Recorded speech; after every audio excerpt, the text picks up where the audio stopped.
Welcome back, guys. It's been a bit of a while since we were last on. Thank you for staying tuned, but we do have a draft. I'll be honest with you guys, I have no idea what actually happened, but I have 𝘁𝗶𝗶𝗹𝘀 and 𝘁𝗀𝗏 alongside me once again. We're going into draft, and GAM are making it even spicier, 𝘁𝗶𝗶𝗹𝘀. We've got a 𝘁𝗀𝗏. Yay! Alright, so, like, they're not gonna run back for 𝘀𝗰𝗏𝗏 again because they showed their hand. You kind of lose the impact of it, but... And since they're apparently not running back the same drafts and saying, you have to deal with this now, yeah, I think this is a fair adaptation. Just adapt into 𝘀𝗶𝗏𝗏 being a heavy carry on the 𝘀𝗏𝗏 and just beat the crap out of 𝘀𝗏𝗏. That seems like a good plan to me. Well, we'll see just how much he can beat 𝘀𝗏𝗏. Okay, 𝘁𝗏𝗏, I want to know, what support should SBTC be taking, and what are you expecting to be paired up with 𝘀𝗏𝗏 in the bottom lane?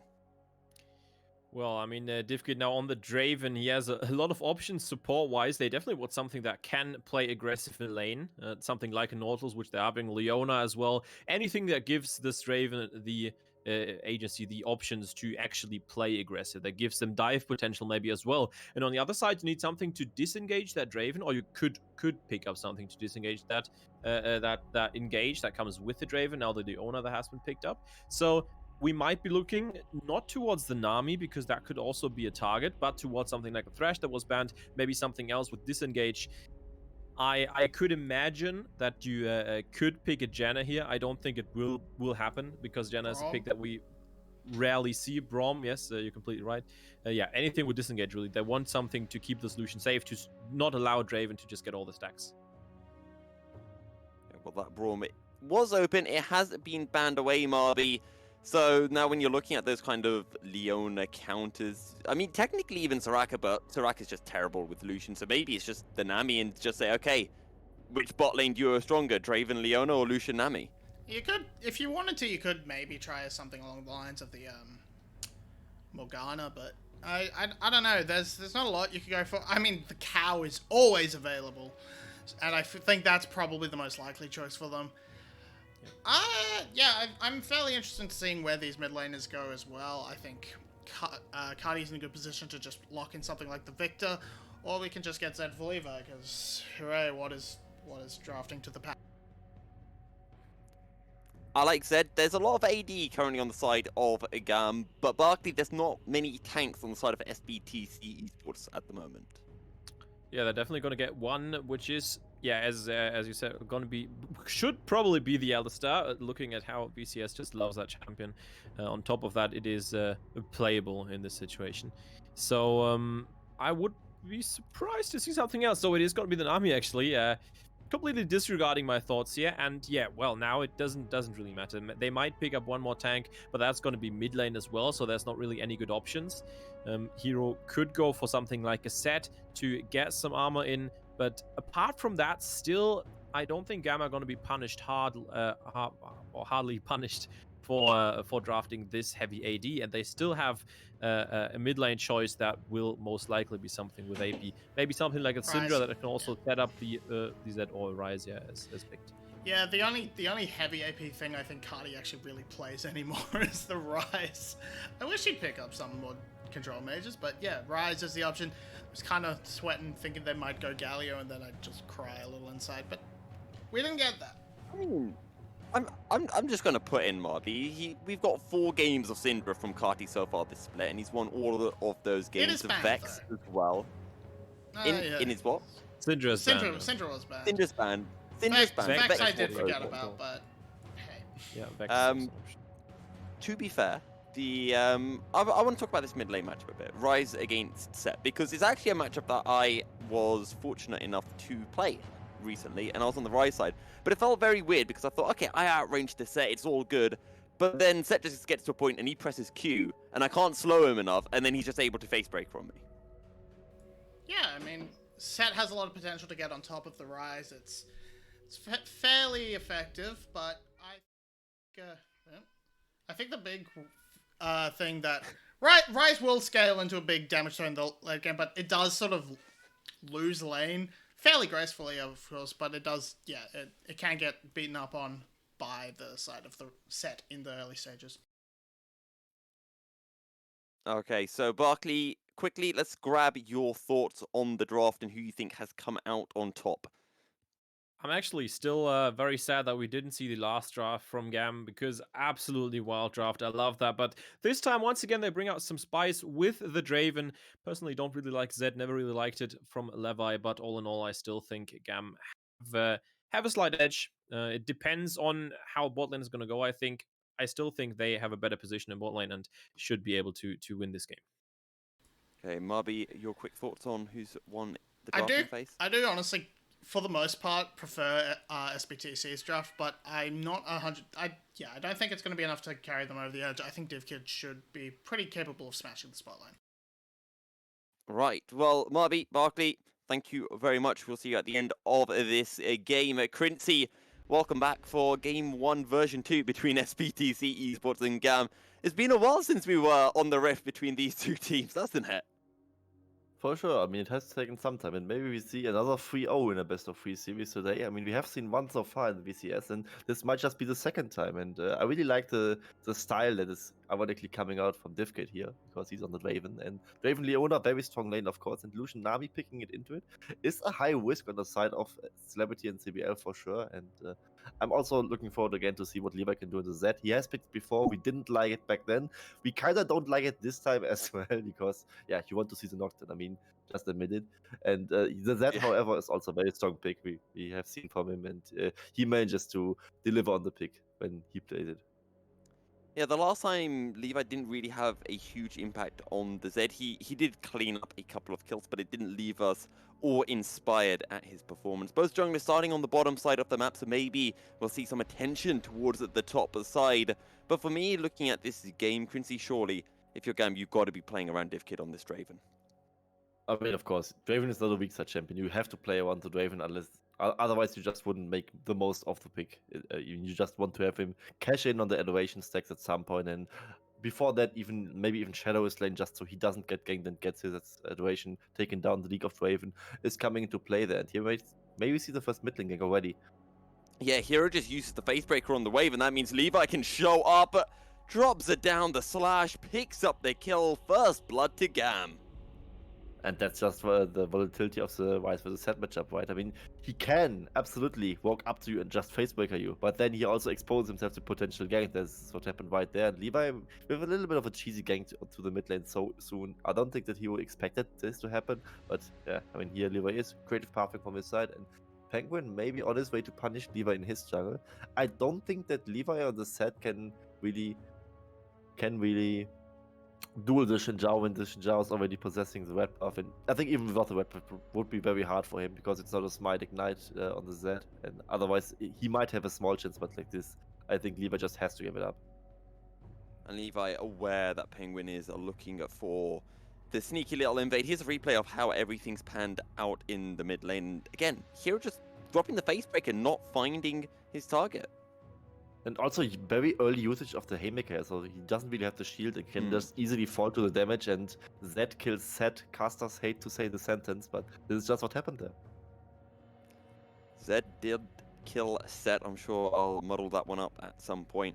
So 𝘀𝘀, yesterday I was playing with my team, and one of my teammates told me a term which I didn't actually know about, which is the term 𝘁𝗀𝗋𝗋.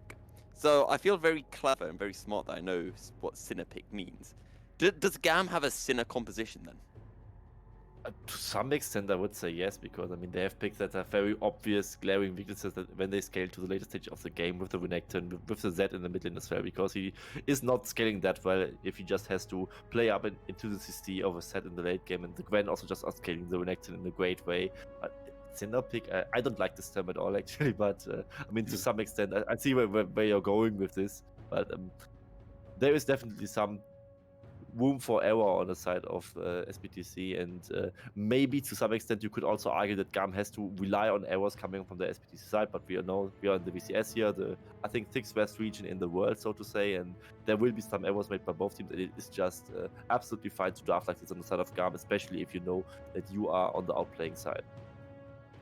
And just to clarify, if anyone was like me doesn't know what a sinner pick is essentially a pick that is, I guess you could say, very early game. And if you don't get a lead from the early game, then, well, you can't really do much in the game, essentially. So, Draven.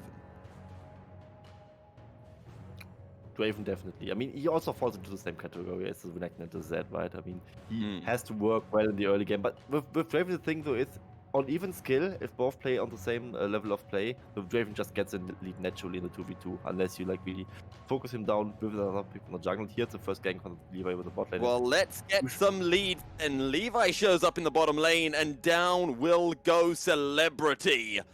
And CBL will follow his ADC into the Death Realm. 2 more kills going the way of GAM, and they are snowballing this early game. We saw from the side of Cerberus early on today, not looking particularly clean against Team Flash in the opening 5-6 minutes. But GAM are showing that they are impeccable in the early stages of the game, and they're saying, we are ready for you on Sunday, Cerberus. And this is one of the things why I don't like the term sinner pick, because this just now, the correct play would have been to just even stay away from your own turret and just let the wave drop there, and then you would just naturally fall behind on this position as well, would be even further behind in the mid game. You would just have to keep respecting everything that comes on the side of GAM. They didn't, and they got punished for it, because the early game is just so suffocating on the side of GAM, with the Draven Leona all in bot lane, with the Zed coming around with some help. And they also roamed down 𝘁𝗀𝗏 with the Rise, but they didn't even really need him, and it's absolutely brutal. If the Zenith Blade lands, it's just over. Even the turret will not really help you there. They had the Predator as well. See, 𝘁𝗏𝗏 just running in at top speed. Just a quick flyby, dropped a spell, and then says, right, I've got my assist, I'm out of here. Also interesting to point out, 𝘁𝗏𝗏 starting off with the plated steel caps, not going for the Sork boots, not even trying to get an early lost chapter in either, just going straight for the armor. I mean, the steel cap build was pretty insane here. There's like 3 AD picks on the side of SBTC with the Lucian, with the Set in the middle, also with the Xin Zhao. And on top of that, Gwen is also an auto taker. So even against the Gwen, it will have some value. It's not, of course, something that is really magnificent in any way, but of course, you still like to have the steel caps. And as long as he has a tier as a start for him, he's already half stacking it up towards the 𝘁𝗏𝗏 and Brave. Speaking of the value he will get later on with this, and especially on Wise, of course, where you have the mana scaling, you really want to have that early tier, and he's already looking good in that department. He's down some CS to the set, but of course that is partly at fault due to the roam he did earlier in the bot lane. And like being 10 CS down is not the end of the world for him at all. Especially not when we have been seeing 𝘁𝗏𝗏 roaming as well to the side lanes, as it looks like Levi getting ready for a gank on the top side of the map. 𝘁𝗏𝗏 has a wave building up that he can crash towards 𝘁𝗏𝗏, and 𝘁𝗏𝗏 does not have that needlework available. 𝘁𝗏𝗏 does not have the dominance available either, but Levi has the death mark, and he's got 𝘁𝗏𝗏𝗏 in a tow. The Predator has been dropped. There's absolutely nothing 𝘁𝗏𝗏𝗏 can do, and it's another flyby from 𝘁𝗏𝗏𝗏. It's another kill from the side of GAM. 4-0, 8 minutes into this game. They are playing the early game flawlessly. They definitely are. They just punish it over and over again, that they can work so well together with the Wise and the Zed. They don't even use the 𝘁𝗏 for that, which makes it even more impressive. 𝘁𝗏𝗏𝗏 is just saving this cooldown for any potential emergency that might happen on the other side of the map, and he just walks up top and just walks back and doesn't even use it, which is kind of funny. And they just really completely abuse that they have winning lanes and a strong early game jungler here. With Levi on the Zed, he's also going first circle, which means he just generates some extra gold, doesn't even have much more of a combat stats with his Keystone rune taken here. Just a little bit of extra damage on the first hit he takes, and he's already on the Eclipse in the 9th minute. Now the Herald is getting started, and GAM just doesn't want to stop fighting. GAM do not want to stop fighting. 𝘁𝗏𝗏𝗏 taking down so low. Needlework's going to take him to a sliver of health, but it is 𝘁𝗏𝗏𝗏 who will find the kill onto Penguin, and 𝘁𝗏𝗏𝗏 will fall as well as 2 more kills for the side of GAM, and GAM lose nothing except for a few cooldowns, a few summoner spells, and they're going to be able to pick up the Rift Herald as well. SBTC Esports trying desperately to find some way back into this game, but they are just unsuccessful in doing so. Levi with 100% kill participation at this point in the game. And it is a little bit of a sunk cost fallacy here on the side of SBTC. They try to desperately get the Herald to have like some play on the map on their side, but they really are not in position to fight anything against GAM. They just keep going for these fights and get caught out by GAM on their side. And here we see, maybe they thought 𝘁𝗏𝗏𝗏's dominance would time out and they would have a decent chance in this fight, and it also looks like there is like some chance to have there, but the Whirling Death just bruises through there. There's like everyone with CC inside of GAM around, so nobody is really enabled on the side of SBTC to take this fight, and their combat stats just aren't there yet. Maybe now they like look for a little bit of a play in the bot lane here. Maybe they can get 𝘁𝗀𝗆 down.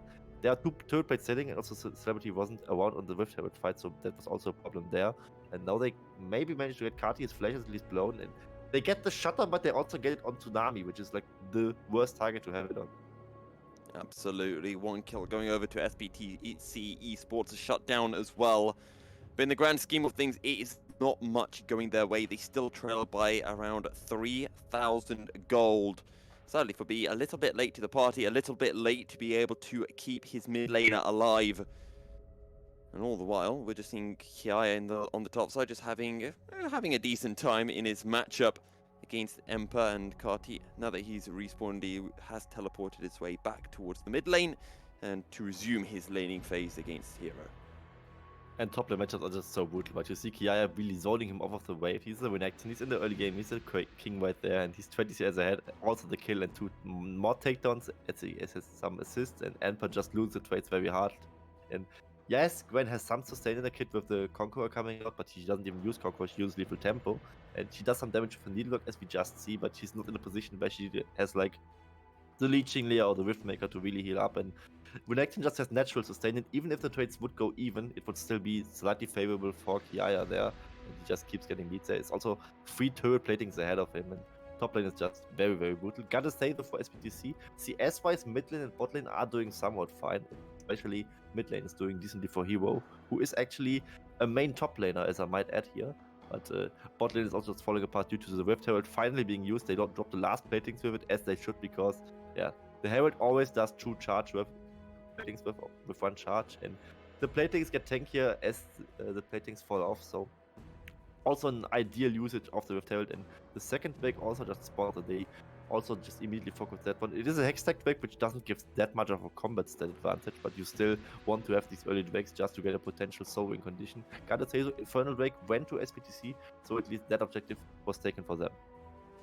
Now, one thing I do want to bring up, one slight negative for the side of GAM, or you could look at it as a silver lining for SBTC Esports. 𝘁𝗆𝗆 does not have a kill, and with the way Draven works, collecting his axes, once he gets a kill, that's a lot of gold that will be going his way. So on one side, you can look at it as SBTC have the opportunity to deny gold away from 𝘁𝗆𝗆. They've got the opportunity to dive in the top lane on to 𝘁𝗁𝗆𝗆, but 𝘁𝗁𝗆 is dicing around. The whirling death is a drop, but it will just be death for 𝘁𝗁𝗆𝗆. Penguin is going to fall. He's getting run down. B does not hold the kill for 𝘁𝗆𝗆. And again, 𝘁𝗆𝗆 will have to wait before he can claim his bounty, before he can claim his adoration stats. Good punish there by the side of SBTC. They knew the dominance was down on the side of 𝘁𝗁𝗆 because he used earlier in the 1v1 against 𝘁𝗁𝗆, and with the wave coming in, also with Penguin coming in, as well as 𝘁𝗁𝗆, and I think CBL was also joining him in the roam. Oh, no, it was actually Hero because he used a showstopper early. They used the CC well, managed to have a good combination of the CC and the damage, so there wasn't really much for 𝘁𝗁𝗆 to heal off because he couldn't really use his spells. And the kill that was returned on the side of GAM went to the Leona, so it's not the end of the world for them, and there's no adoration cashed in on the side of SBTC. Meanwhile, we see, as I talk, that Levi gave a shutdown away to 𝘀𝗀𝗆𝗏. This is also another silver lining for the side of SBTC. As here we get a replay of what happened in the top lane. It's just a fairly clean dive. You drop the showstopper, and 𝘁𝗁𝗆𝗆 can't really do much. Yeah, he can't really do anything at all. He gets instantly CC'd, no sustain coming out if you cannot hit anyone, and the kill goes over to B, as I just said. It would have been, I think, a little bit of a win even for GAM if the Draven gets that kill, because he can't now then cash in. I think he must have like 200 adoration stacks by now. It should be a decent chunk of gold added to his pocket, and I think it really depends on if they can kill the Draven before the Draven gets some kills to cash in. And if they manage to kill the Draven before he gets to cash in, I think there's like a small chance that SBTC gets back into this game, gets the scaling comp somewhat going, but right now this does not look to be very likely. 𝘁𝗁𝗆𝗆 looking for the flank onto 𝘁𝗁𝗆. He's saying, I am 1 level up on you. I can take this trade. 𝘁𝗁𝗆 has to find a way out, and that means walking through the crocodile-infested lane. I say crocodile-infested lane. There is just one crocodile, but it is a very big crocodile at that. Now the engage coming through onto 𝘀𝗀, who's already down to half HP. Flash forward, not going to be able to find anything more. 𝘀𝗶𝗶𝗹𝘀 drop down as well. Teleport coming through from the side of 𝘀𝑠𝑏𝑇C Esports. 𝘀𝗶𝗵𝗋 comes down, and that will be the 𝘀𝗀 falling. Be the only member to have died so far, but the Rise is starting to do work as 𝘀𝗰 joins into the fray, taking the members of 𝘀𝑠b𝑇C Esports down low. 𝘀𝗀 now coming in from behind, but will it be able to do enough? Draven dropping down the axes, being able to displace members, being able to find the damage, looking for Hero, who's going to be able to escape under his tower. 𝘁𝑚 potentially looking for a way to make his way in as well. And overall, it is 2-1 with GAM coming out on top. I think it was a 2-for-2 because they killed B initially at the start of the fight, and it was actually well played by 𝘀𝑠b𝑇C, I gotta say, because 𝘀𝗀 got zoned out by the tidal wave from CBL and didn't really get to hit anything for a while there. So the fight, as it goes even, it actually favors the scaling comp of the team that is behind it. This is in both cases 𝘀𝑠b𝑇C, and 𝘀𝗀 yet again didn't manage to get a cash in. So 𝘀𝑠b𝑇C is starting to fight back and shows some signs of life yet again. Let's try to keep our eye on the bottom left of the screen for when 𝘀𝗀kid's frame comes up and see if we can see how many adoration stacks he has. But this is how the fight started, and it starts with 𝘀𝗀kid being hugely chunked out. Yeah, chunked out and zoned out by the tidal wave. You know, here we see both TPs coming in. The 𝘀𝗶𝗵 also not really doing him any favors. He had to flash out defensively as well, so he didn't really have any defensive tools up in his sleeve. And here we see a lot of AoE chunking by the dominers from 𝘀𝗰 and 𝘀𝑠b𝑇C. Looks a little bit lost here, but they also reply well to the 𝘀𝗀mob. 𝘁𝗀n kiting well out, so it's able to get the kill into 𝘀𝗰 and then escapes over the wall. And it is a very close fight actually, and this is something that makes me a little bit hopeful for the side of 𝘀𝑠b𝑇C that they get back into this game, since they have this very good scaling comp. They are also starting to hit their item power spikes soon. God drinkers on both their mid-jungle champions, and maybe when the Gwen finishes her Riftmaker, she will have some sort of impact in this team fight that will be very impactful. And want to fight, they've got the Solar Flare available. That's all they need to initiate a fight. Rune Prison as well onto Penguin, one way of GAM potentially initiating. I still want to see the icon for 𝘀𝗀kid. I want to see how many stacks of adoration he has, but never mind. The engage comes through. Solar Flare dropped on top. Hero cannot play the game. Stun locked down. Can't press a single button. GAM pick up an easy kill. I don't know who picked up the kill though. I think it was 𝘁𝑚. I also think it was 𝘁𝑚, and that was just well played onto Hero. I mean, the set cannot really do anything. Can cast his shield if he just goes down to the CC. That just also means mid lane tier 1 turret, and likely also the Drake, I think, which just spawned. I think it is a 𝘀𝗀tech Drake, as I just see the icon on the minimap. And yeah, potential 𝘀𝗀tech Soul coming up. And we all know how much of a fun the 𝘀𝗀tech Soul is, right? Yeah, absolutely. And we've talked about how the 𝘀𝗀tech Rift, when a team secures the 𝘀𝗀tech Soul, they have a very high win rate. So we're seeing 𝘀𝑠b𝑇C trying to trade Rift Herald for the 𝘀𝗀tech Drake. But running in are the side of GAM.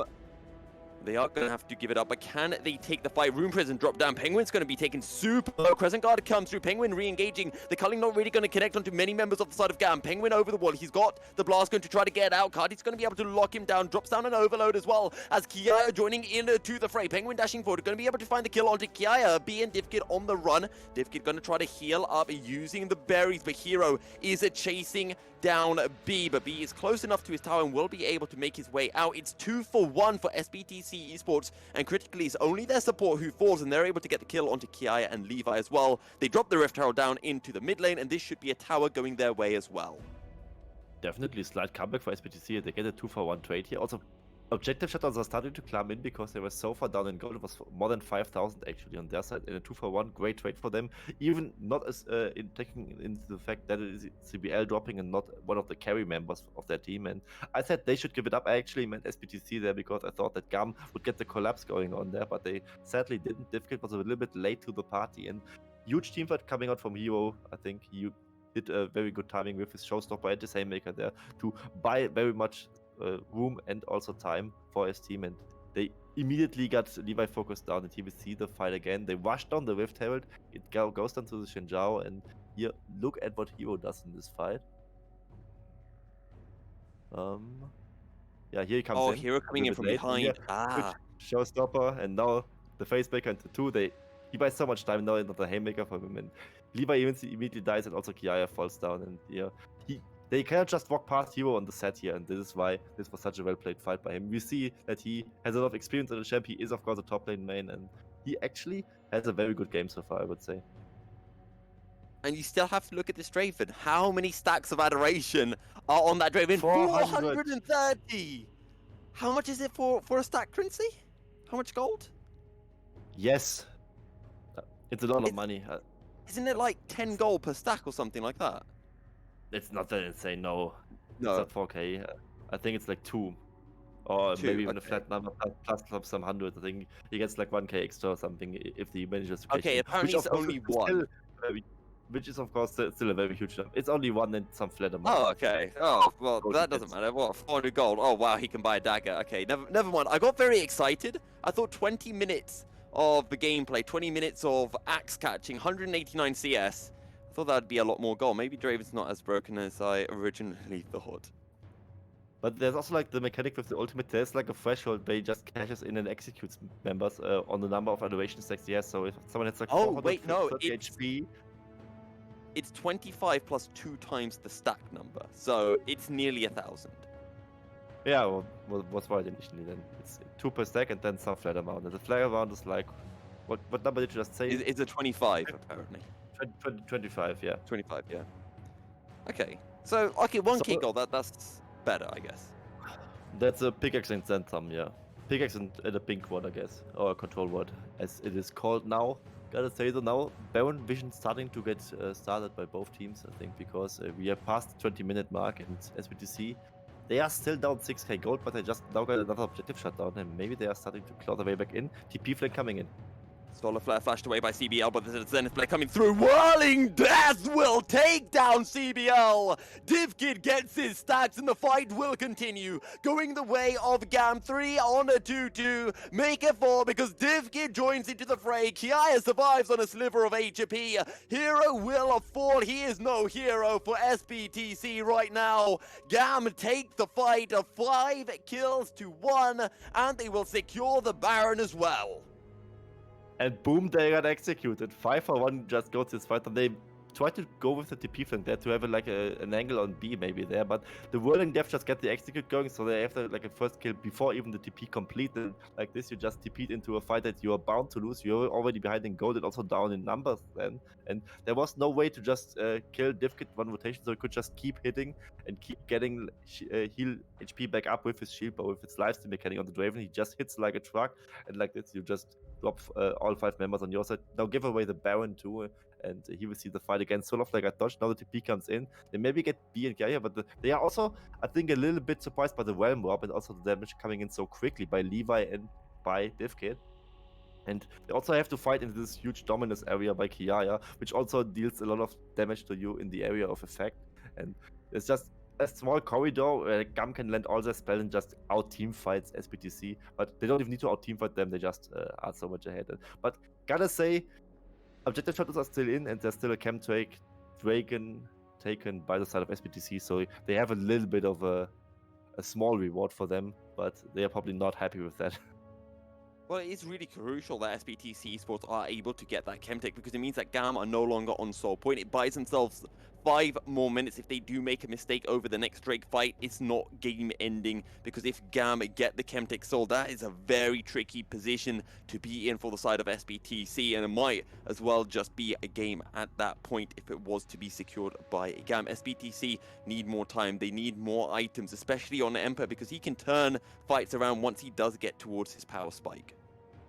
It, however, doesn't look like GAM is giving them any time. They are so far ahead right now. It's almost 10,000 gold with the Baron, but they also have a dive comp, which makes it very hard to defend against them, because if B just lands one good Solar Flare, one good Zenith Blade, then it might just be all over for the side of SBTC, as they just might maybe get one shot within one CC rotation of what GAM has to offer here. And GAM is now playing it smartly, delivering their Baron power to multiple lanes to power up the minions there and just have a lot of siege potential, and they potentially break open 2 sides of the base now on the side of SBTC. But let's first look at how they really played out. I mean, they still have 1 minute left onto this Baron buff, and they just now seem to be very respectful of what SBTC has to offer. But gotta say, they also put in 𝘁𝗏 on the other side. Flank coming through, teleport as well. This is the fight. This could end the game. 𝘀𝑺, what is your answer? Hero has nothing. 𝘁𝗊𝗋 onto the backline. 𝘀𝗶𝗶𝗹𝗀𝗀, he is no longer in this fight. 𝘀𝗀𝗺 will die. Can't find the kill on 𝘁𝗊𝗋. It is 3 kills for nothing. GAM win the fight. GAM still have the Baron buff, and GAM are still pushing 𝘀𝗰. And here I'm furious about 𝘀𝑺. Why are they taking any fight outside of their own base? They are so far behind, they shouldn't take this fight. I mean, maybe they thought that 𝘁𝗏 wasn't ready to TP there, but they should have, of course, tracked the TP count he really had. And you cannot take these 5v5 fights outside of your own base and like this. Yeah, I mean, I just blitzed and the 𝘀𝐿ushian just gets one shot there by 𝘁𝑚, and this will be the game. 4 kills down on the side of GAM, and apparently the minion wave is not big enough, so this actually will not be the game. One more play left in this. CBL respawning, so has Hero. Look at the health bars of a GAM. Hero fancies his chances, but in the end, GAM are just retreating too far back, and Hero's deciding it's not worth dying. Another death could be the game. Live to fight another day is the idea for 𝘀𝑇C Esports right now. And they need to find something. They need to find a miracle, quite literally, if they want to come back in this. They are so far behind GAM right now. Here we see the fight again. Here's what 𝘀𝑇C maybe try to see there. I don't really see why they are going for this. I mean, maybe the tidal wave to this corridor there to maybe like hit everyone with it and then just using the CC. But 𝘁𝗏 is immediately here with the TP, and the 5v5 fight is just not doable on the side of 𝘀𝑇C. They are so far down. Renekton just runs the truck on them, and Divkit gets to free it. I think he hasn't died this game at all, so there's also not really anything to stop this Draven so far. And maybe now with a pixel wash trap, 𝘀𝑇C is fancying their chances again. Maybe they can catch B and support Leona with 𝘀𝐿𝐴𝑙. He's not that tanky actually, so maybe they would get a kill if he manages to face check that. But GAM playing very respectfully, we just saw it. I mean, they maybe could have went for the finish there, even with this very thin minion wave, but they chose against because the very low death time was on the side of 𝘀𝑇C. But like this, they just now secure Baron vision again. Also with the Chemtech map, there's barely any vision at all, so it's very dangerous for the team from behind to really play into it. And Baron is coming up again in 90 seconds. Maybe this will just be a formality for GAM to take and then just use that Baron to really get the finishing push.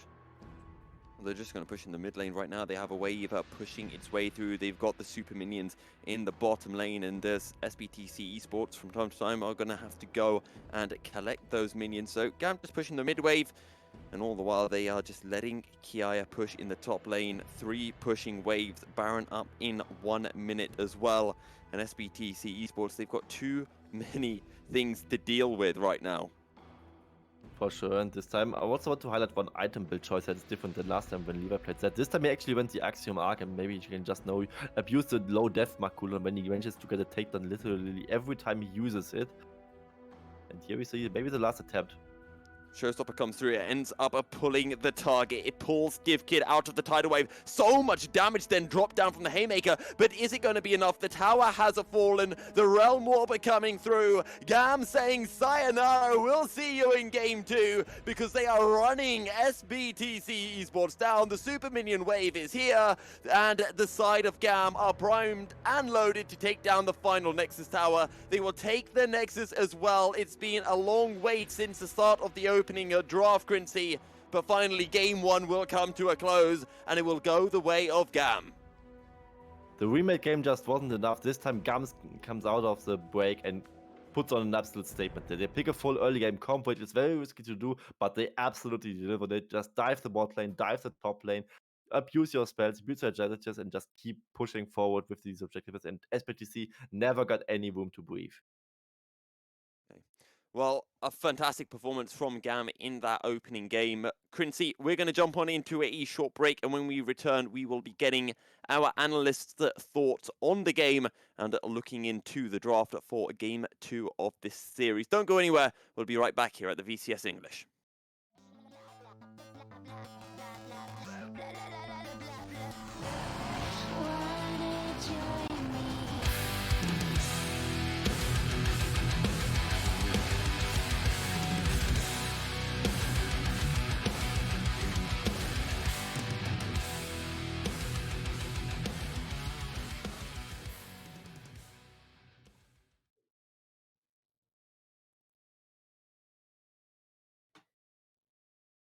Yeah. Oh. Man.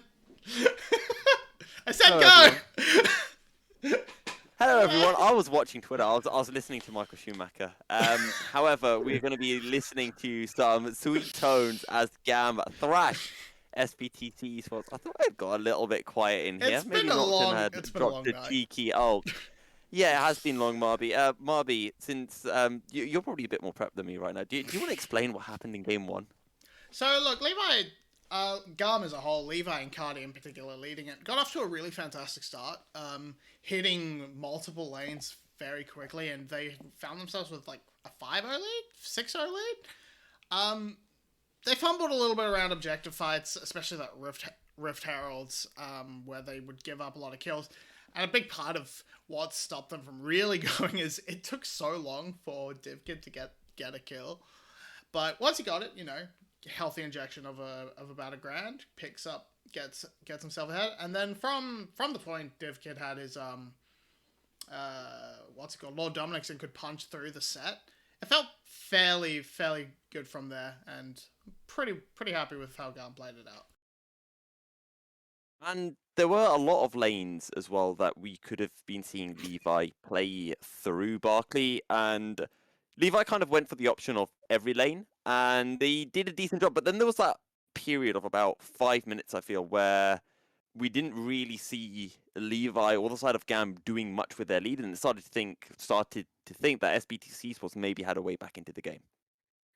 Yeah, it looked a lot like GAM just didn't want to continue the game. It was very weird because they had made such a good play around bot side where they went for the dive, got the turret, then top side the play where they once again went for the dive and got the kill. But then they just stopped, and from then until minute, I think it was the 22nd minute, they just completely gave up the pace of the game and then only regained it and snowballed the fight.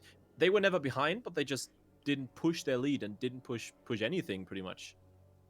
Well, with that, we are jumping on in to picks and bans for game 2. We aren't seeing any of the champions we saw in game 1 being banned away. 𝘁𝗀𝗶𝗶 still seeing the Aurelia being taken away from Hero. Yeah, I think the big thing that 𝘀𝑠𝑝𝑇𝑐 are fairly happy with is that they're on the other side. They get a few more counter pick options.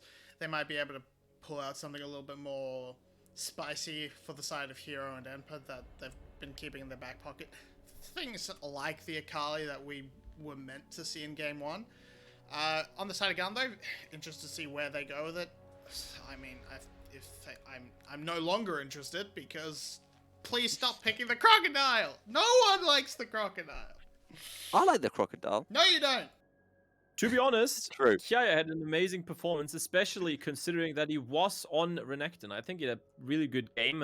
Might also be due to the fact that his laning phase was made easier by Levi and 𝘁𝗏tie joining him up there. But still, he had a very good game. And if it's Comfort, then just leave the people be. Just leave them to pick Comfort. We all know it's not a good pick currently. We all know there's way better pick, especially blind picks. But, you know, it's just the way it is. I want to dive on into... Because like, you say it's not a good like blind the pick. way it is. Why isn't it a good blind pick? What can be taken to make 𝘁𝗏's life a misery? Well, you can pick a counter into it. Something like Jax could define something like a Gnar, for example, if you want to go for that. And Renekton in itself, I mean, he has a timer on his head. If you want to play for topside, that's okay. But Renekton is usually not picked when you play for topside. In the VCS at least, you usually play somewhere else and you have Renekton for weak side, which is not where you want Renekton to be, because then once somebody else puts attention there, Renekton is basically useless. He's just a meat shield that's not very good at being a meat shield. So yeah, I just and in general currently it's just not that strong, right? It doesn't have the best items and so on. It doesn't benefit from the tank changes, for example, that were introduced in the preseason. That's about it. There's just better picks out there. Yeah. Now, sometimes we call it a salty run back, 𝘁𝗀𝗶𝗶, but this time I'm going to call it a happy run back, because GAM looked okay when they went Yasuo Gragas in the game 1 that got remade. So I want quick predictions from both of you. Yasuo Gragas, is it going in the bot lane or is it going mid jungle? 𝘁𝗀𝗶𝗏, you first. Might be a little bit less likely to go mid jungle now we see that. Bot lane now that we see the Karthus being taken away. That said, I think it does sort of pair up fairly well into the new bot lane. Actually, it might be a little bit rough because of all the extra CC that comes out, but if you can't... Wind Wall should be extra effective against the Jhin. could go either way. I think it depends a lot on what SBTC are willing to ban. If they throw another at Levi, I think he almost has to take the Gragas into jungle. 𝘀𝗀, where do you think I the think, Yasuo is going? I think there's still a high chance they put those in bot lane. You still have the option of going for something with AP damage in the jungle, like Levi has played Zac, although that doesn't necessarily have that much AP damage. There's a kind of new build that is rising lately where you go Conqueror and then Demonic Embrace, which gets a little bit more damage done, or deals a little bit more damage on the AP side. And then on top of that, if you want to go for the Diana maybe, you can also put the Yasuo mid lane, still Gragas bot lane. There's still plenty of options. I don't think they have to commit to either, or they don't have to commit to either one, of course, until now, but there's a fairly high chance it goes towards bot lane, I think. Yeah, I mean, that is fair. You could split the two up, have the Gragas go into the bot lane and keep the Yasuo mid if it's paired alongside something like that Zac. So that is an option. Yeah, interested to At see. least Malphite. Spoods will be very happy. I don't like the 𝗀𝗏 pick here because it tends to have a difficult time against the Gragas with all the disengage tools that Gragas has against the 𝗀𝗏. But yeah, to top that one with now the Kindred for GAM, so it is going to be the Yasuo Gragas bot lane most likely. Now you have a lot of options against all the engage that has been drafted, right? The 𝗀𝗏, the Leona, they all want to engage, and on Kindred you just put down the ultimate and you're completely fine against that. Oh, thank God. Oh, okay. Yeah, look, I was thinking something along the lines of a Vex would be more likely the way to come out. Something that can escape the 𝗀𝗏, but Ryze works fairly well. He's not going to be too pushed up against the likes of Penguin and the 𝗀𝗏. So interested to see where they round it out. It's also a takeaway from Hero as one of the big mages that he plays, so it forces 𝘀𝗀 to sort of reach a bit deeper. Once again, we're seeing the reason why both Hero and 𝘀𝗀 are top laners, with two top laners being picked up. And I'll be honest, I have no idea which way round they should be. I mean, it would be more usual to see the Jayce go in mid lane. That was it's quite some time ago, but Jayce was played in mid lane quite heavily, right? So would not be surprising to see the Jayce be played by Hero. He should be able to bully 𝘁𝗏 early on, just pressure him in and create some chances for Penguin either to go for a gank, although he doesn't really have the best setup, or maybe find some ways towards the bot side. Of course, now I don't know if Hero is going to go for the traditional build, or like for Eclipse and Tia, where you have a little bit more scaling, because that would kind of take away a little bit of his early game prowess that Jayce used to have. So maybe we see some build adaptations from him now that he's in mid lane and, of course, wants to deal some early damage against this Ryze. 𝘁𝗶, your thoughts on this draft and how SBTC need to play around it if they want to take us to Game 3? So I'm thinking SBTC, they really sort of want to actually try and get, I think, 𝘀𝗀 rolling. I think he's the big factor that brings the whole fight together, because otherwise you don't have too much built in. You have the Jhin and the Jayce, which can do a lot of damage, but they work much better in sort of a poke and siege sort of situation. In the team fight, it is that top jungle that's going to bring the composition together, and we'll see how that plays out. Okay, well, 𝘀𝗀, 𝘁𝗶, thank you very much for your thoughts. It's time to bring in 𝘀𝗀cie himself. As 𝘀𝗀cie, we will get to see this Yasuo Gragas once again. Hopefully it doesn't break the game and cause us to go into another extended pause. But in Game 1, when we did see these two champions temporarily in the bot lane, it was working out relatively well for GAM. It definitely did, and we do not know if they were causing the bug or whatever issue that was caused that was eventually forcing the remake. So kind of unfair to blame it on the Gragas Yasuo bot lane. What can be blamed on the Gragas Yasuo bot lane, however, is if maybe SBTC's bot lane just now gets absolutely wrecked, that it's their fault, because I think Lucian Leona does a lot better into it than the Jhin Leona does. Jhin is a very immobile champion. He definitely needs the Gale Force later on to even stand a chance to maybe like dodge the tornadoes coming out from Yasuo, and I don't think that this is a very good bot lane on the side of SBTC to really fight against it. And that draft, I think it's a little bit two-faced, right? I mean, On one hand, they have decent laning matchups basically everywhere, but on the other, I do not really trust them to really punish it that well against GAM. And also, if they happen to fall behind with those, they aren't really scaling that well, despite GAM having the Renekton. And the Renekton I actually kind of think is fine here, because you don't really play one top side anyway on the side of Levi here. You can just easily play one the bot lane and the mid lane here, and just leave the Renekton on the island. He won't lose lane too hard to the cannon. I trust 𝘀cie in that one. He's a very decent Renekton champion. But that looks like the Ryze actually going top and the Renekton's going mid lane, so maybe GAM just bamboozled us, or rather, bamboozled 𝘀PTC. This makes sense, doesn't it, as well, 𝘀cie? Because if this Ryze goes into a Jace, surely he just gets absolutely bullied and poked out. But never mind, Penguin showing up to the top lane. He's saying, 𝘁𝗏, you're getting bullied no matter where you go. And he picks up first blood for 𝘀PTC Esports. And that definitely is cyberbullying. The level 2 cheese gank with the Jarvan flash, flag, and drag just to kill the Ryze up there. I mean, I still like however, the idea of the Ryze going top lane, just as you said. And yeah, very good cheese gank coming from Permian. And here, however, Levi also has a flash gank earlier on the 𝘀𝗏𝗀𝗀, so 𝘀𝗏𝗀 might just fall here. 𝘀𝗏𝗀𝗀 is running. There's a teleport coming through. Zenith Blade's going to lock him down, but Levi will get the kill onto 𝘀𝗏𝗀𝗀. Levi now on the run, flashing forward. Hero gets the kill. Tornado going to buy time. CBL forced away a 1-kill-for-1 in the bottom lane. Ooh, 2 kills for 1 overall. 𝘀PTC is what's still out on top, but B being so aggressive, 𝘀𝗀𝗀𝗀 just could not follow up. He really could not, and I think it was overall fine for GAM, I would say, because trading 1-for-1 definitely favors the 𝘀𝗏𝗀𝗀𝗀 here, I would say, because she got the kill. She also needs her marks, or needs to get golding in general, and putting gold into her on the pick that scale as well as her, definitely really nice to have. On the other hand, of course, Hero also with a great roam on his own, definitely can do something with the Jace here. He doesn't have the tier yet, so he's definitely going for the full damage here. And here we see what B tried to do. He went with a flash body slam engage onto 𝘀𝗏𝗀𝗀𝗀 to just instantly get him down, but 𝘀𝗀𝗀𝗀𝗀𝗀 manages to stay alive for a very long time and still manages to buy a lot of time for the TP to come in here from Hero to really finish the job off. And Levi, of course, no limit spite yet. He is level 3 on the 𝘀𝗏𝗀𝗀𝗀𝗀, cannot really do that much against them. And like this, it is just a 1-for-1. Overall, 2-1 is the scoreboard for 𝘀PTC. Of course, due to the cheese gank that came out earlier in the top lane against 𝘁𝗏.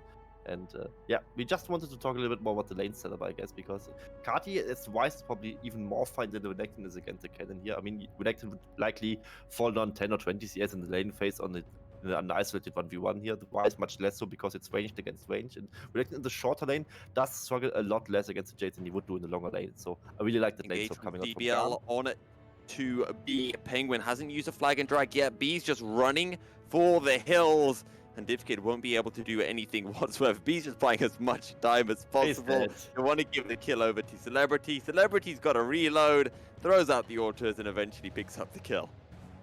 And I like that also 𝘀PTC is trying to focus his bot lane down, because the Gragas Yasuo lane won't be very easy to play against once they hit level 6. As I mentioned in the remake game earlier, once they hit level 6, it's really easy to get a good engage of, especially a 𝘁, who's immobile, can easily fall prey to that. And yeah, you need to punish them when they are weak, and they are very weak right now. And 𝘀𝗀𝗀𝗀𝗀, as we speak of him, yeah, might just fall on here as well, but he does a decent fight against CBL, to be fair.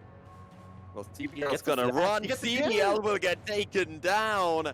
And CBL, well, it was really well played from 𝘀𝗀𝗀𝗀𝗀𝗀. And now we've got an engage Yeah, on the top side of the map. We don't have a chance to break anything down here, 𝘀𝗀𝗀𝗀𝗀𝗀. 𝘀𝗏𝗀 slicing and dicing his way under the tower, picks up the kill. Well, actually, it's 𝘁𝗏𝗀 who gets the honors. But we've got fights on both sides of the map. GAM heavily playing around the top side, and 𝘀PTC trying to get the bot lane rolling.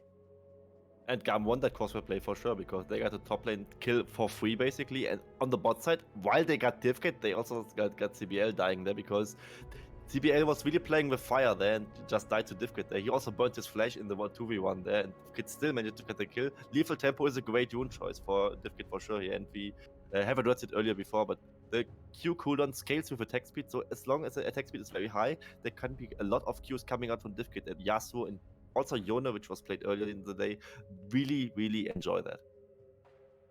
And just going back to that play that we saw in the bottom lane here, just look at 𝘀𝗀𝗀𝗀𝗀𝗀𝗀 win wall, because it keeps 𝘀𝗀𝗀𝗀𝗀𝗀𝗀𝗀 out of this fight for a few seconds and lets 𝘀𝗀𝗀𝗀𝗀𝗀𝗀 just 1v1 CBL.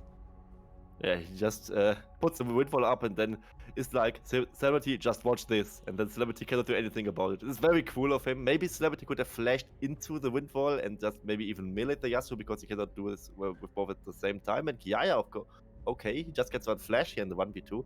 he just gets out alive. Penguin is running. Yeah, Hero forced to flash away, and 𝘀𝗰𝗋 just doesn't care. Will just run down Penguin, and Hero just has to watch. A little bit like Jason Arcane had to watch a lot of questionable things happening in 𝘀𝗀𝗏. And now GAM looking to play around the bottom side. Oh, pardon me, that's not GAM, that's 𝘀𝗀𝗏 making his way in. 𝘀𝗀𝗏's very low. I don't quite know how that one happened. I mean, it's probably due to the Jhin poke. I mean, it's still not really an easy matchup for the Yasuo Gragas at this point because they are still pre-6 and you just are still playing melee against range. While Yasuo is mobile, while he has the Windfall. The Windfall has a very high cooldown, so you can fall back to the... Oh, Penguin, you sneaky... Man. You got the red buff from 1 HP. Whoa, hang on. But how is Penguin the sneaky man? Levi was the one trying to play all Mission Impossible, alright? Sure, you can frame it like that. Penguin just took what he deserved, and yeah, it was Levi not having any business there. Oh, okay, now being 𝘀𝗀𝗏, they're just waiting. 𝘂𝗶𝗹 somewhat trying to stop this wave from crashing under towers. 𝘀𝗀𝗏 makes his way in. That means 𝘀𝗀𝗏 is going to push this wave. Okay, 𝘀𝗀𝗏 and B will not overstay. They're going to back off, even if this wave isn't fully crashing under the tower. And most importantly, 𝘀𝗏𝗏 just hit 6, so it will just be very hard to fight against this Yasuo soon. Luckily for 𝘀𝗏𝗏𝐶, B hasn't hit level 6 yet, so it will take some more time until like the party really starts with the explosive cards coming out from B. But it's already looking very grim for them because, I mean, at least in this one remade game, the Gragas Yasuo bot lane wasn't that far ahead. I mean, they were getting some takedowns, but they were very far behind in CS. It was like 40 to 70 against the Lucian Leona bot lane, and here it is much closer. It's 50 to 56. Definitely a forgivable difference between the two AD carries here, and I expect very big things from 𝘀𝗏𝗏 this game because Gragas Yasuo is just such a statement bot lane. Very nice and teams to play, and once you are over the rough part, which happened just now, I think this is a very good mid-game teamfight in common. Right now, GAM is just putting on firing on all cylinders. So. Here's the thing, 𝘀𝗏𝗏 is level 6, he's got the last breath available. All of a sudden, the combo from GAM is now a very real threat. We're just waiting for B to hit level 6 as well. And GAM showing that they want to go towards the Herald, but they're making their way back to the river. There comes the engage, a flash body slam into the last breath, and down goes Hero. Penguin next to fall. And another tornado will land 𝘀𝗀𝗏𝗏. The autos from Levi taking so much health. And 𝘀𝗰𝗏 on the flank. What can you do? 𝘂𝗶𝗹 trying to go in. 𝘂𝗶𝗹 trying to buy time, but he will fall. Slicing Maelstrom. And it is 𝘀𝗰𝗏 under the inner tower, picking up another kill. GAM tower diving. 2 towers at the same bloody time. And there is nothing that SBTC can do about it whatsoever. And B doesn't even need the explosive cards. He was just hitting a flash body slam engage there onto the last play from 𝘀𝗏𝗏𝗏, and they just immediately get 2 kills. It is a 5 for 3 then on the side of GAM. The fight ended a 5 for 0 for them actually. You just saw 𝘀𝗰𝗏 going on with the flank there. He had flash and dominance available. 𝘀𝗀𝗏𝗏 tried his best to dissuade them with the curtain call, but he just got all in by 𝘀𝗰𝗏 himself and just died to him. Meanwhile, 𝘂𝗶𝗹 was trying to one into the front with its center blade, but also nobody dealt damage on the side of SBTC, and here we see the fight again. Look at B with his flash body slam, really good start to the fight here. And yeah, just Hero immediately falls. At the 𝘀𝗏𝗏, he's not really in a position to do much here, and the fight just keeps on trickling a little bit. They wait for the wave. Picture, and it's a 2v2 that is now ensuing as GAM are going to be able to pick up a kill. That's the tornado, that's the last breath onto 𝘀𝗀𝗏𝗏, dicing forward, or I should say dashing forward. And 𝘀𝗏𝗏𝗏 will get a triple kill on the Yasuo.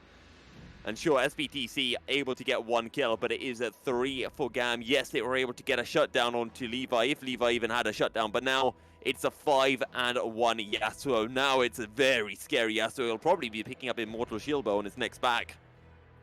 He likely will pick up the Immortal Shieldbow. Here we see again what happened because the replay was a little bit long in the last time, and here we see they really focus Levi down very hardly. Here he didn't really get to cast his lens with Spider because you need to kill him within the CC chain, but they use so much on him. Now 𝘀𝗏𝗏𝗏 just has a little bit of free time here also. Of course, Gragas Yasuo, here you see a synergy. Explosive cast goes through because B just hit level 6 earlier from that, and he can just clean up because everything got already used. And 𝘀𝗏𝗏𝗏 definitely looks like the enemy team's Yasuo because he just got 5 kills in the first 12 minutes, and my Yasuos don't do that usually.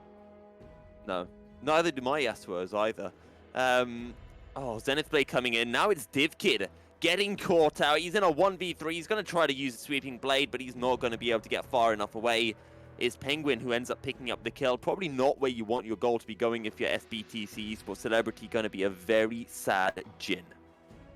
Definitely will be, but at least you get like the shutdown at all against 𝘀𝗀𝗃. This looked a little bit more like 𝘀𝗀𝗃 where he just immediately dies to the CC chain. And gotta say, 𝘀𝗀𝗃 on the current patch actually does something with the gold. He goes the 𝘁𝗃 item build, so he will be at least some sort of damage threat, and it's not the end of the world that you drop the kill to him. He also does a lot of AoE damage with his Cataclysm later on, so it will, of course, at the end be fine. The Jin, he's kind of in a rough spot, right? I mean, he definitely wanted the gold, is a little bit weak-sided within his team, but if you like get Cannon ahead again, get 𝘀𝗀𝗃 to a decent spot again, it might just be fine again for 𝘀𝗀𝗃.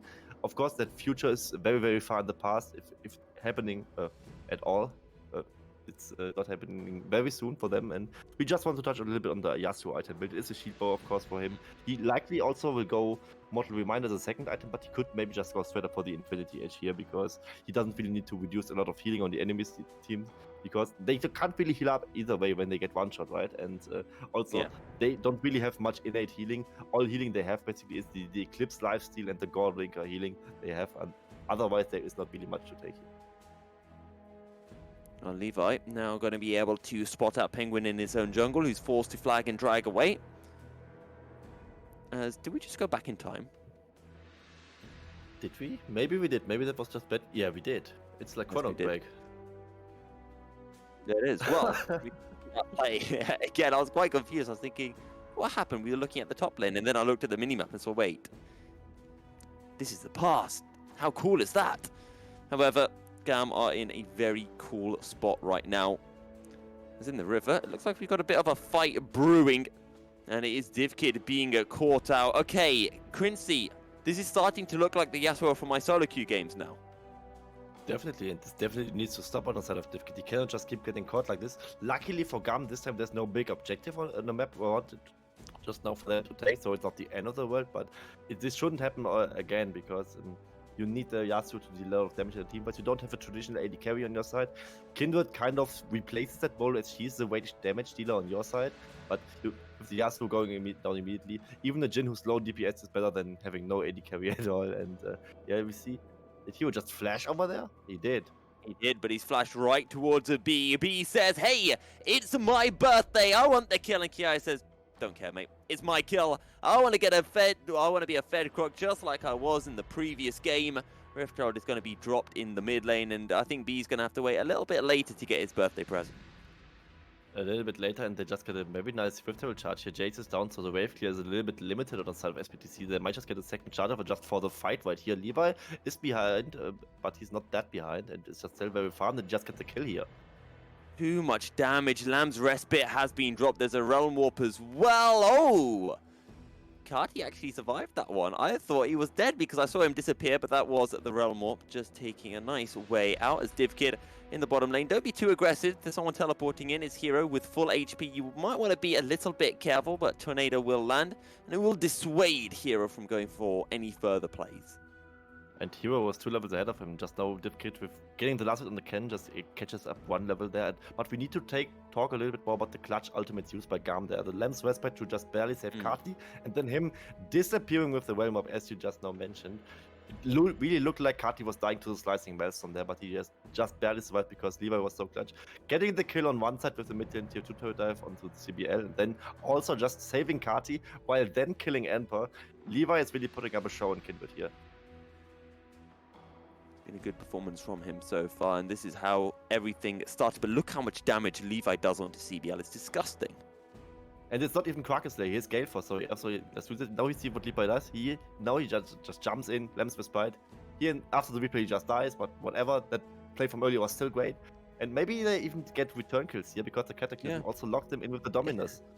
It's a 2v3, but GAM fancies their odds. 𝘀𝗃𝗃 going in the healing from the 𝘁𝗃𝗃. No way, he doesn't die. Are you kidding me? The overload is an overload of power onto Celebrity.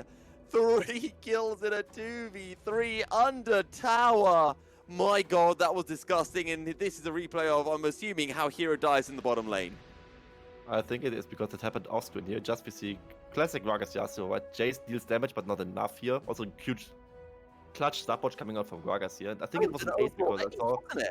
Yeah. Yeah, it was an overall ace. It just killed those two, and those three just died in the turret dive against Renekton and Ryze. So it really was an ace, a little bit delayed ace maybe, but no, if they announced it, it's not a delayed ace. But it is not a clean ace on the side of GAM, is what I wanted to say. It is a 5-for-1 overall, but I think Levi gladly dies for something like this. Here we see the insane Godwin Renekton healing. Also Triumph he probably must have, because otherwise he wouldn't regain so much HP there. But yeah, SBTC is just getting rolled over in the mid game again. Thought we had almost gone back to the start of Season 10 when Gordrink was insanely busted. And you drop a Gordrinker, hit a few members, gain half your health bar back. Solar Flare flashed away by 𝘀cie as SBTC esports search for some way to get back into this game. But so far, they are not finding any signs of a path to bring this goal deficit down. SBTC pushing in the mid lane, but look who is on the flank. As GAM push SBTC into the topside river. And 𝘁𝗏 making his way down. They're going to be able to lock down Penguin with the Everfrost explosive. A Kaskin, Penguin locked down. Penguin taken down. More fights coming in. The Realm Warp into a slicing Maelstrom. But it doesn't matter if it's a great setup for SBTC, because they are just so far behind. 3 kills overall for GAM. And again, it is the top side of SBTC that fall. Penguin, Hero, 𝘀𝗀𝗋 down once again. And it's just looking hopeless for SBTC esports right now. They're 10,000 gold down. Yeah, it really looks hopeless for one particular reason. That sounds simpler as it is. They deal no damage. The cannon is 0-4, the Jhin is a Jhin, and also not having the greatest game so far. And even the Jace, who had like an okayish early game with getting the kill in the bot lane there, never really recovered from the mid game that was also atrocious from his side. He just had to watch as his jungler died, and here we see that one skirmish again, 𝘀𝗀𝗋 comes in, and nobody really hurts GAM on their side. Also, Lamb's Whisper was kept on the side of Levi for any emergency that might later arrive, because there's not really any damage they need to respect on the side of SBTC. They just tickle them on all sides. Their most dangerous member is probably the Jace, and even the Jace is not even on 2 items yet. Is on the Eclipse, doesn't have mana completed on his side. And just now, GAM just can take a second Herald here and will likely extend their gold lead even further than the 10k before even the Baron spawned. Then they might just take an early inhibitor and just finish the job once they get to the Baron. 9 marks on Levi right now. I don't play a lot of Kindred, but I think that's quite a lot of stats for 18 minutes into the game. Yes, it is. I mean, it is just 1 stack every other minute. She gets the first range enhancement at like 3 stacks, and then the following advantages from the range for every 4 stacks she gets. So she is very short of her 3rd range upgrade. And yeah, the Kindred just becomes a secondary AD carry kind of. I mean, they have the Yasuo in the bot lane, but the Kindred is probably more of a marksman than the Jhin is. Yeah, at this point, absolutely. We'll see whether a rapid fire cannon does come through. I'm not quite sure what Kindred's build second item, if it's like an IE or Essence Reaver. I don't know. Pickaxe and 2 longswords. I mean, it should not. Collector. I think it's Oh, Collector. yeah, okay. I'm surprised then that actually Levi hasn't gone for the serrated duck first. Could be because By he the just got the pickaxe because he was very short of 1,100 gold, but either way, I think a skirmish might enhance here. Or maybe Levi just wants war AD, or just wants some damage. Yeah, well, GAM are pushing forward. Rift Herald will get its charge off, and the first inhibitor tower will fall at 19 minutes into the game. Slicing Maelstrom is down, so is the curtain call. But Levi kept alive by the Lamb's Respite. Penguin, he leaves the Respite. That means that you can die, you're no longer immortal. And GAM keep on going. Pulled in is CBL, taken down is CBL. Celebrity will fall. He'll get the lockdown onto Levi. He'll be able to pull 1 back, but again, GAM out on top. 4 kills for 1. GAM will be able to take the inhibitor. We usually say you don't want to take an inhibitor too early, but it's 22 minutes in. The Baron's already up, and GAM in complete control.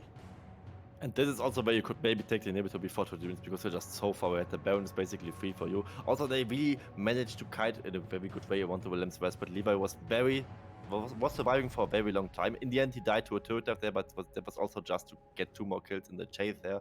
And here we see the skirmish again. They also use a second Rift Herald charge here. get the tier 2 turret down, and then SBTC just has to respect it, and I think they just have to drop the tier 3 turret here. They try to poke a little bit with the Wavely here, then there's a little bit of a desperation engage from Cannon with the Slicing Meltstorm here, but it's also a very suboptimal Slicing Meltstorm because he just gets Wound Prison and cannot really get access to the backline, and even if he does get it, he is really not in a position to deal that much damage, and the Curtain Call also not really hitting anyone here, can just be wind walled by the side of 𝘀𝘀, and GAM just can easily chase kills here, and like this. It's another 4-for-1 fight for them. Not the end of the game, but likely what decides the game ultimately, if it hasn't been decided before. And now GAM can just, again, keep chasing kills, maybe get the Baron, maybe they don't even decide in favor of it, because they can just dive them here. 𝘀𝘰𝗰𝗋 will be able to find a lockdown under tower. 𝘁𝑦 falling against, and 𝘁𝑦's just been maybe a little bit too aggressive, but then again, so has all of GAM, and if 𝘁𝑦 dies, it doesn't matter, because GAM just sweep up the fight anyway. Flash forward, look at the damage onto Penguin, it's disgusting. 𝘀𝗰𝗋 doesn't even care that towers exist.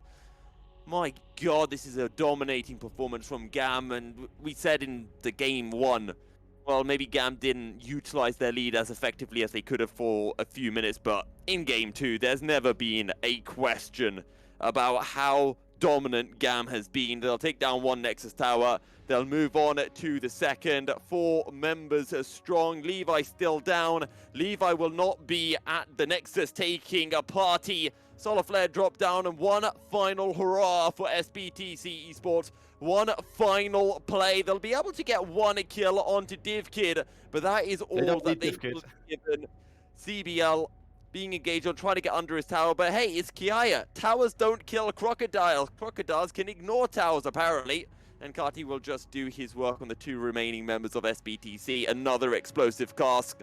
An Emperor running, 𝘀𝗰𝗋 chasing 𝘀𝗋, looking for the kill on the Croc, but the Croc is healing. And locked down is 𝘀𝗋. Down goes 𝘀𝗋. GAM will take another 2-0. And on the preseason patch, GAM are unstoppable. GAM are unstoppable, you just said, and they also are looking forward to the next game, of course, against 𝘀𝗀. 𝘀𝗀 as well has finished 2-0 today.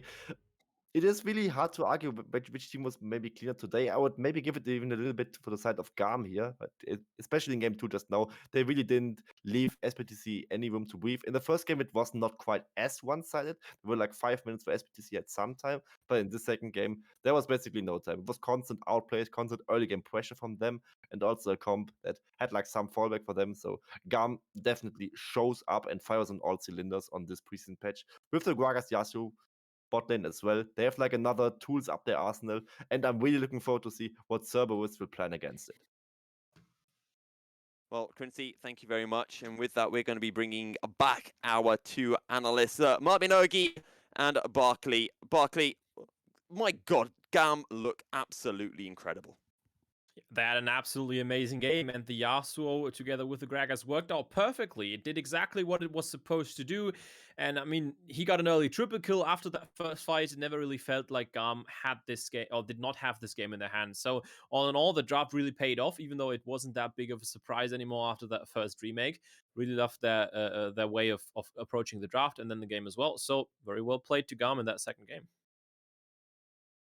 𝘁𝗶, your thoughts on this series? Because, well, SBTC didn't look like they could hold a candle.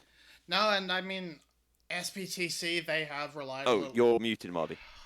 Man, I'll get this eventually. SBTC, they came up against GAM. GAM is insane, just have some of the best players across all positions, and they smashed that early game, and that game in particular, sure, 𝘁𝑦 was like getting caught out. 𝘀𝘀 got caught out a bit as well, but it was just an absolute masterclass of pushing their lead. They did not take the foot off the pedal, and it really came into a fantastic win. And I think overall it showed sort of, alongside the match earlier in the game, what we can expect on Sunday. Very strong early games from GAM, very strong team fights from 𝘀𝗀. I'm excited. Something I want to bring up is the fact that I don't know if this is what we're going to be seeing on Sunday, because... So, okay, hear me out on this one. Probably not GAM, we've seen... Well, that's my point, right? We've seen 2 very different styles from GAM today. We saw the very explosive early game that they had to snowball a lead from, which they did. We've seen the game 2, which is going for something like a Gragas Yasuo Combo, 𝘀𝗀, do you think GAM have more tricks up their sleeves, more cheese compositions that we could possibly be seeing them utilizing against Cerberus come Sunday? I don't think they necessarily need any cheese. As you said, I think they have enough versatility. They have a lot of different tools, and we saw two different things today. But looking at their past drafts, there's a lot of other tools that they have. Levi, for example, I mean, he has not played the 𝘂𝗏 today, which I personally really liked coming out of him. So there's still tons of picks, not only for him, but across the board that they can still play. The question is just if they can make it work in the early game. So I think GAM needs to, yeah, as they usually do, find a strong early game and then beat Cerberus before Cerberus is able to regroup and get to those team fights. I still think they have a lot of tools to do that, and GAM should be fine if they get these early game leads and can snowball them properly. So I've got to ask now, 𝘁𝗶𝗶, who do you think on Sunday, GAM or Cerberus? Oh, so it was a fairly convincing showing. It was a very good showing out of GAM, and so I kind of want to lean that way, but yeah, I don't know. I think it is a good matchup for GAM, as I said earlier. So I'm still thinking GAM should analytically take it, but I'd still I wouldn't put money on a game like that. You can't risk it. It's too close. Okay. For me, I'm on the side of GAM. What about you, 𝘁𝗏?